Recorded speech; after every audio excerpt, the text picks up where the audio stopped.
All right, new week, new documenting the journey. Welcome back. On this channel, I document my journey, building my brand Exchange Life. We sell custom merchandise. It's an e-commerce brand. In the last 30 days, we did 85,000 euros in sales, which is 36% down from the 30 days before. It's been really rough.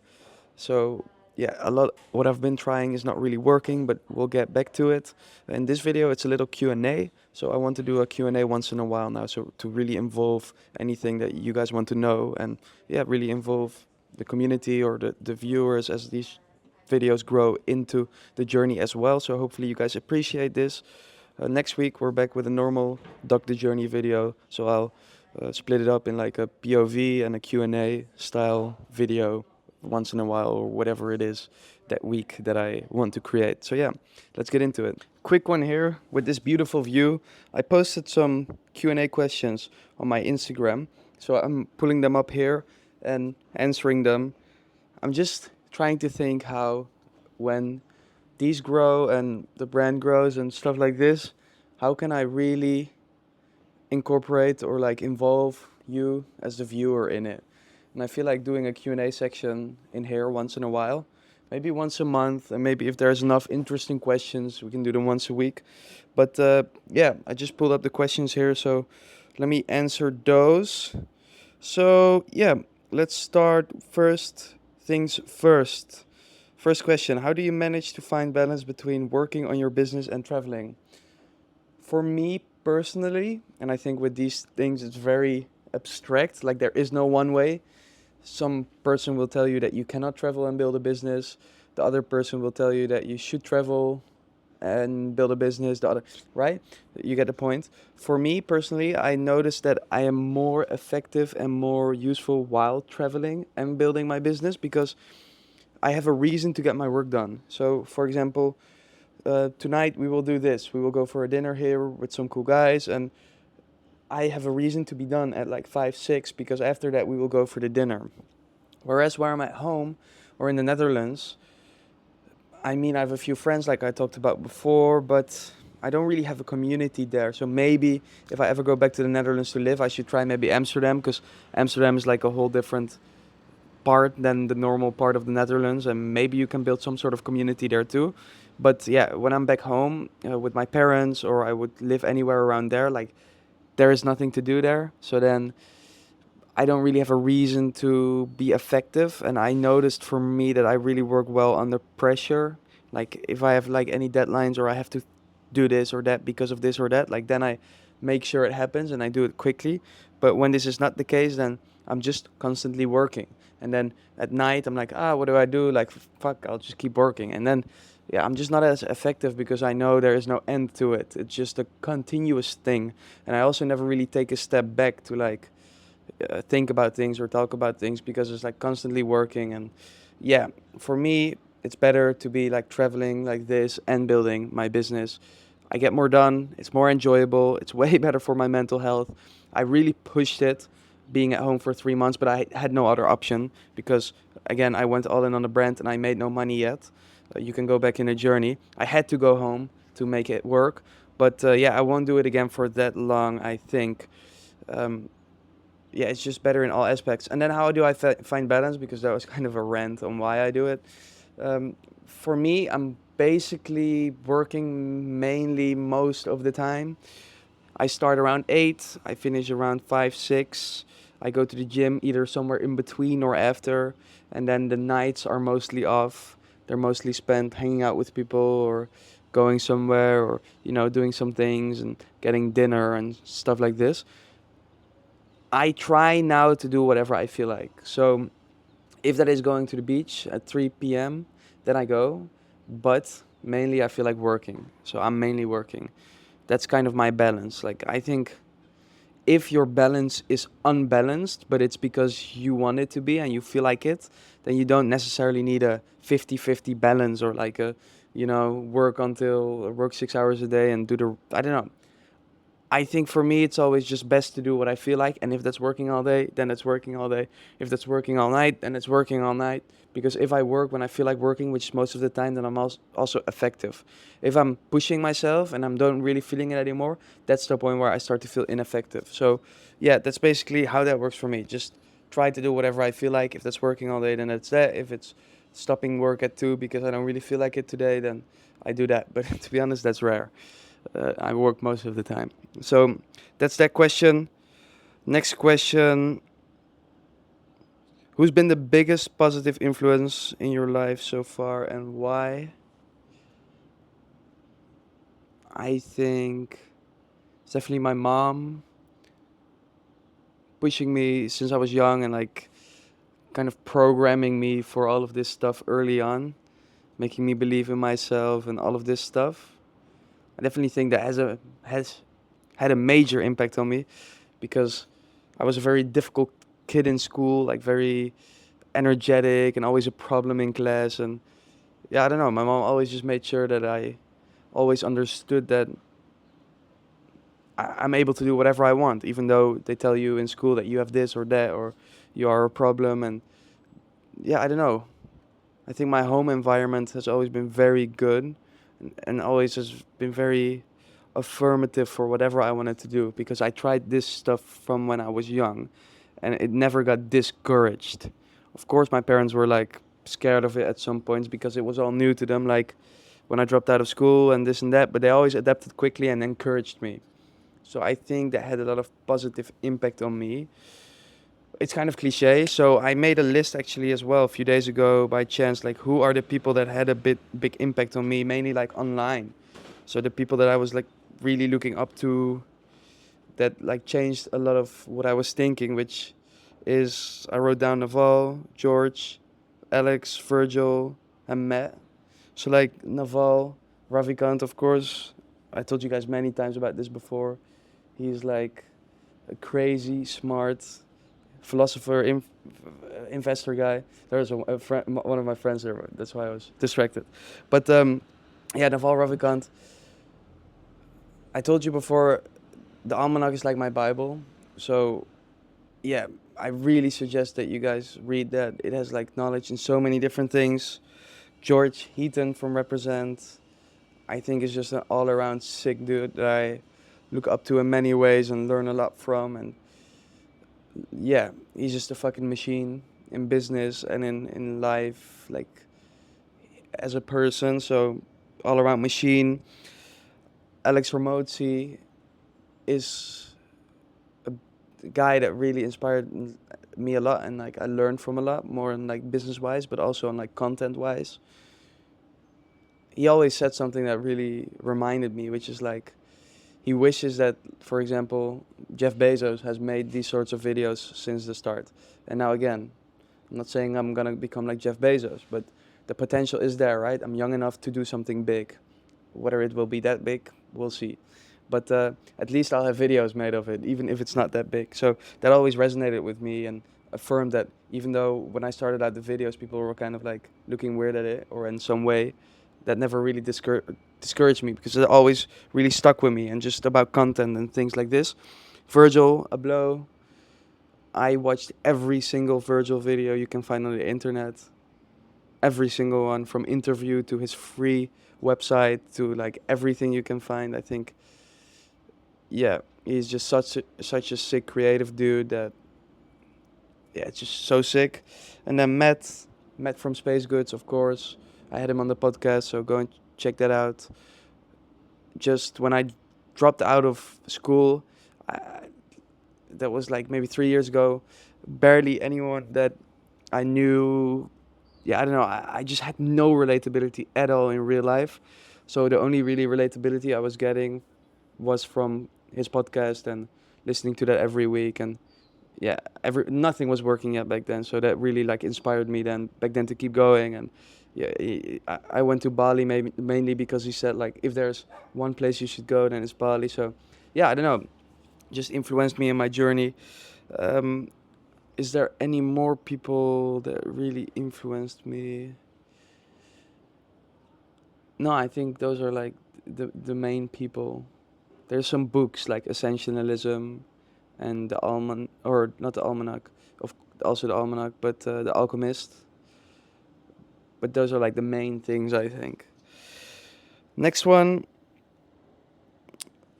Let's see. when your brand wasn't profitable, what made you keep going with it? I never had any doubt that I could make it work. I think again this was like a product of my mom always encouraging me. But yeah, I always knew was gonna make it work. I just didn't know how. So I just had an obsession with trying to make it work, and I really wanted to make my own money, and especially with my own brand because it is so free. There is no rules. So I really wanted to make money with my own brand.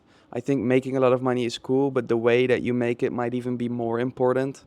You can make a whole lot of money, but if you're not mentally or physically free, then what is it worth, you know?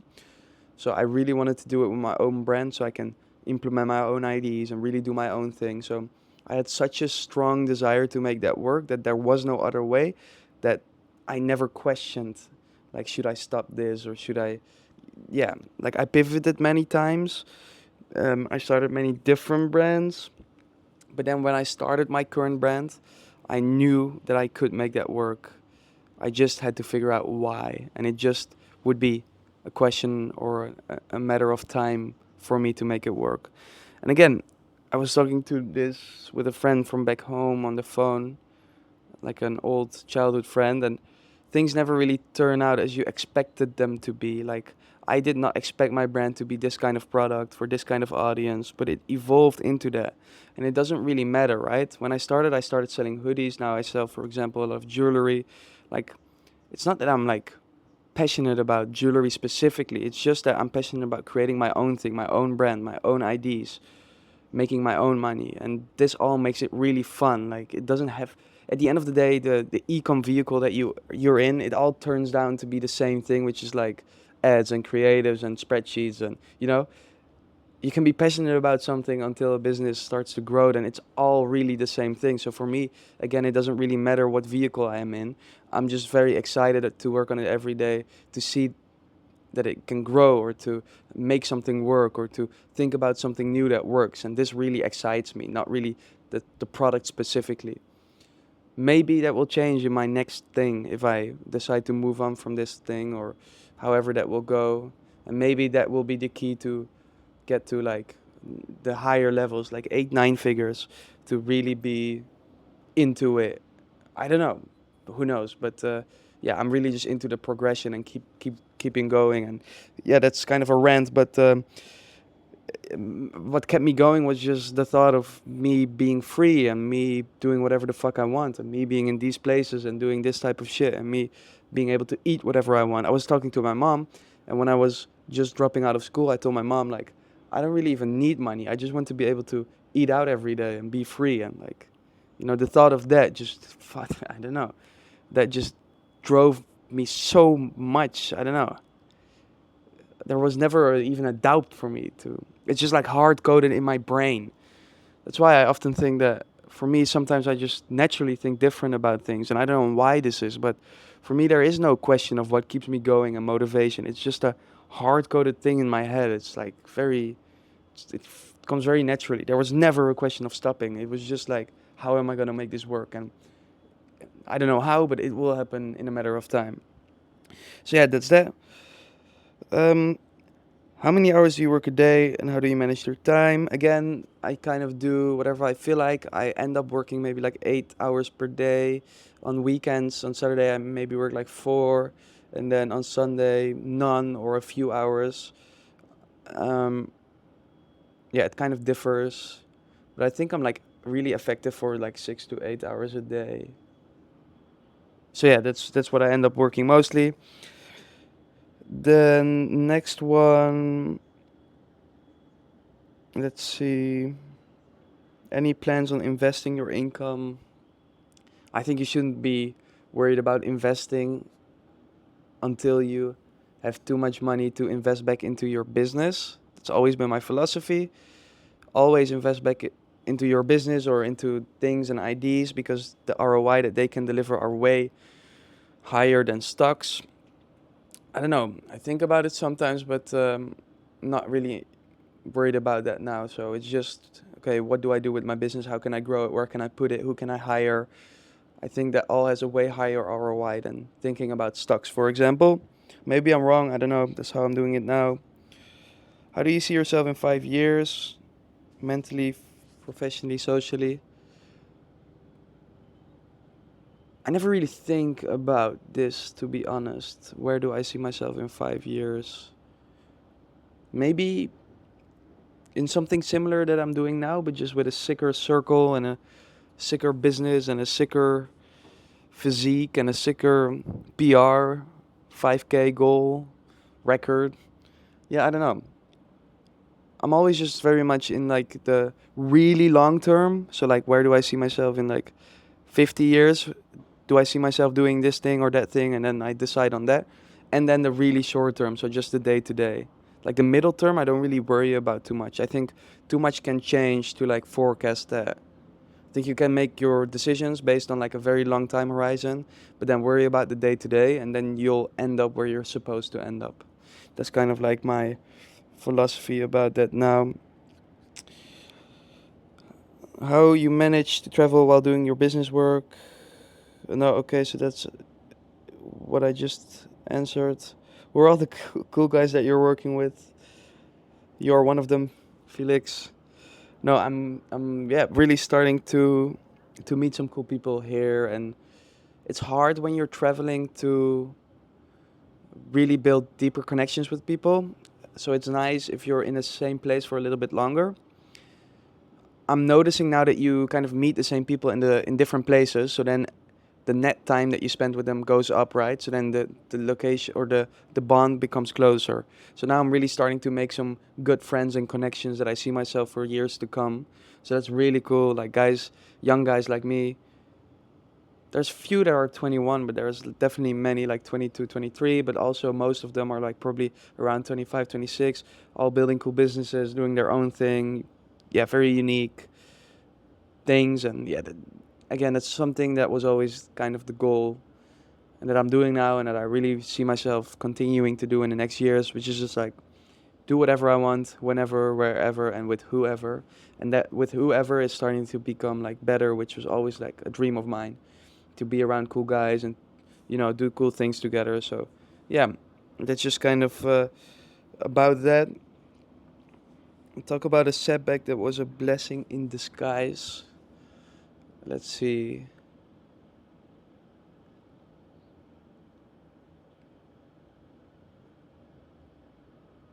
Hmm. I think all of my setbacks so far have been very intentionally and self inflicted. For example, dropping all my agency clients last year to go all into the brand, or quitting my job to go to Bali while making no money yet, or dropping out of school while I was making no money yet, but realizing that school wasn't going to help me to get to the place where I wanted to go. These are all like setbacks that are like very intentional. There was no, it wasn't just, it didn't just happen like that. Those were all of like, I realized that it's going to be worse for a little bit now and then it will get better in time. But I'm trying to think of any other ones that might have been more random. For example, now, to be honest, not much seems to be working with the brand. It's really, yeah, it's a very hard time right now. Cost per acquisition has just fucking gone through the roof. Profitability looks very rough, no matter what I seem to do. These are like setbacks that in many ways only make you better. I don't really look at things like a setback, I guess. There have been many times like this. Many brands have failed. Brands that maybe had no potential in the end, so that has been like a good thing. But I don't really look at things as failure because I never really stop. In this lower point, I'm only going to get better and prepare my business and prepare my foundation for a bigger scale next season or whenever I find something that works again. So yeah, even now things are kind of looking really rough. It's like, all right, like what's the next thing? Okay, I gotta improve my creatives. I gotta try some new landing pages.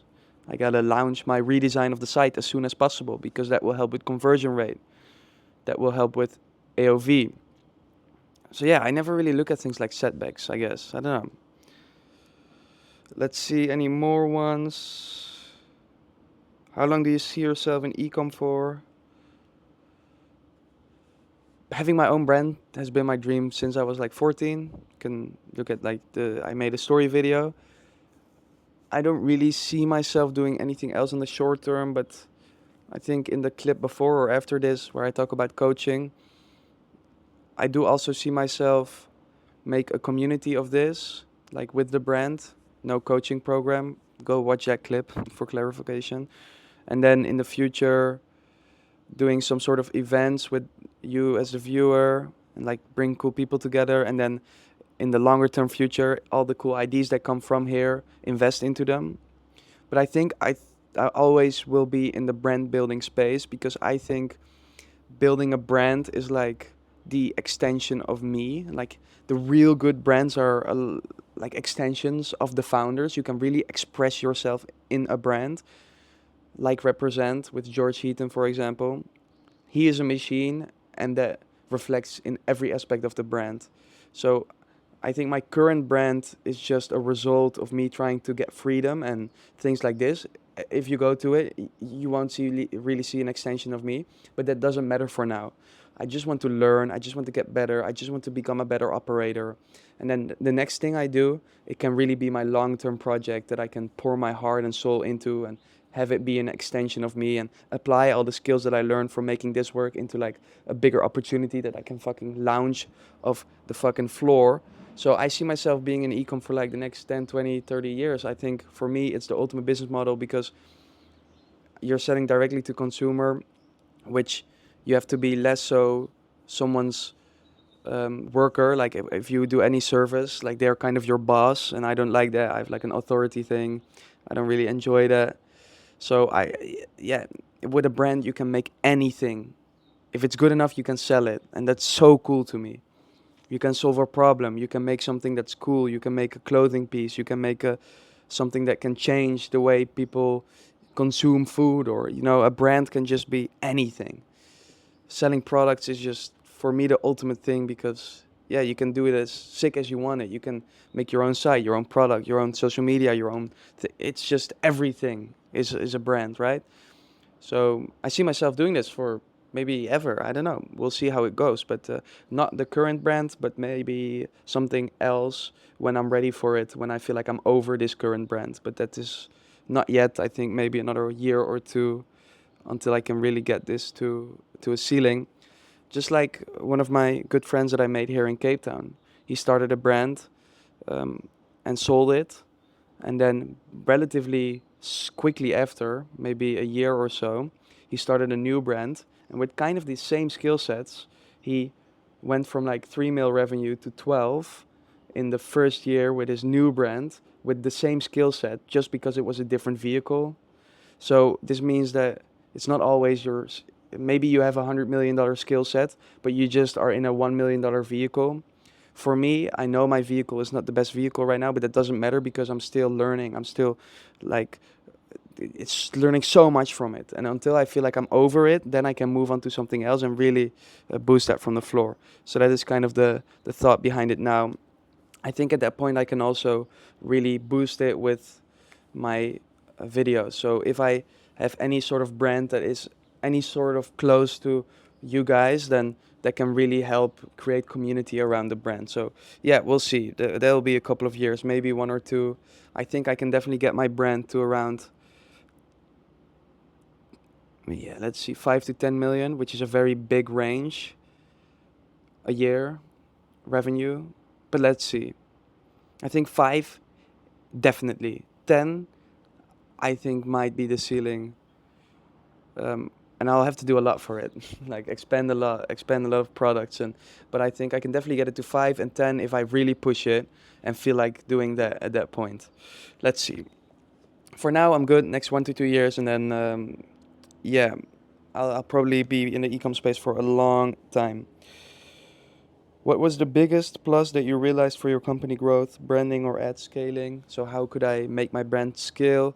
And this is really a result of making ads work. Yeah, that's really been a breakthrough for me. Go watch my video about how my brand is doing $1,000+ days. The breakthrough was really making ads work. I tried my brand for like 3.5 years doing organic content that had nothing to do with the brand, and I made no sales and made mostly losses for fucking months. So yeah, that didn't really go anywhere. So yeah, ads were really a game changer for the brand. Let's see, and to make that work, it's like creative and offer and product and all of those things that everything is important to make ads work. Let's see, anything else? Do you have a degree or something? No, I dropped out of school when I was around 18 in first year of uni. I finished high school 2 years early. Then I went to the USA for an exchange year. I did high school there and played football because I didn't want to go to uni at 16, because normally you go at 18. So I would have been 16, where you can't drink and I don't know, can't go to parties. I thought that would kind of destroy my uni experience. So I went to the USA first. Then I went to uni. I think I was 17, but I dropped out after like 3 months when I turned 18. I think, yeah. So I did uni for 3 months. I just realized that it really wasn't gonna add anything to my journey and what I'm trying to create. So it did help maybe with some social things, because I did kind of stay in like the uni circle when I dropped out for about a year, until I really went all in into the brand and started distancing myself from those people and stopped going to parties. But yeah, I did that even when dropping out. So uni itself really didn't help with anything. And even though I wasn't making any money yet, I was just like, fuck this. I'm like back against the wall. I've always been a very, I guess, extreme person in this. Like, I'll make it work. However, if this is not helping me, then I'm fucking it off, you know? So, no degree, just high school. Let's see. How was it to leave alone the EU? So, I went to Bali like 2 years ago now. No, 1.5 or 2 years ago. This is when I started documenting the journey. This was really scary, and I was fucking stressed out back then. You can see it. I was losing a lot of money. I went there with about 5,000 euros. I signed my first clients there for the agency because my brand wasn't working yet. So I did my agency to survive and to try to meet people that could help me make my brand work, which I did. That guy that really helped me make my brand work is one of my very good friends now. At some point, he was like buying me food because I was going broke. So, and for some reason, I never ever really want to ask my parents for something. So I was just, I don't know, it was either that or like trying to go home in some way. And you can see back then the videos, they were really stressed out, and I was really tense and anxious, and because it just was a very make it or break it, back against the wall. Um, yeah, I don't know. I was also very young, right? So I put a lot of stress on myself. It was a very hard time, but being that uncomfortable forced me to grow very quickly. So it helped a lot in very many ways. So yeah, uncomfortable, but really worth it. So yeah, I think that's it. Those are like all the questions. So yeah, I'll try to do this like every week or every 2 weeks, maybe every month. We'll see, depending on how many questions there are. But hopefully this is helping you out. And follow me on Instagram, where you can drop these questions so I can answer them.